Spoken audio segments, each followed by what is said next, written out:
Ngayong araw nga pala ay dadayo tayo ng Indang Cavite. Magkakabit tayo ng ating pangmalakasang Android head unit. Tara, let's go. Biyahe na tayo. Good morning mga kadiskarte. Yan, another car, another client na naman tayo. Dito nga pala tayo ngayon sa Indang Cavite. Medyo malayo lang yung biyahe natin from Pasig. So ito, ayan, ito yung gagawin natin. Gagawin natin siyang 9 inches Android. So tara. Alam niyo naman kung paano baklasin to. Gayahin niyo na lang yung mga naunang video natin. Pero kung may tanong kayo, pwede niyo po i-PM para sagutin yung mga katanungan nyo. Okay, tara, umpisahan natin siyang baklasin kasi marami pa tayong gagawin. Okay, let's go! So ito mga bossing, mga kadiskarte. Ayan, tapos na tayo mag-install 9 inches Android dito sa Isuzu Crosswind ni Bossing. Sportivo Crosswind, parehas lang po yan.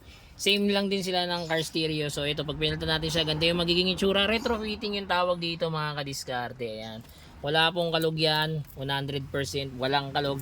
And then, syempre kasama pa rin sa package natin yung reverse camera.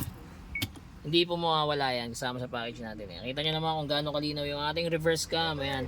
Sa mga gusto po mag-avail niyan, drop message lang. Meron na rin pala itong Apple CarPlay and Android Auto. Pwede ka na rito mag-Waze, Netflix, YouTube, Google Map.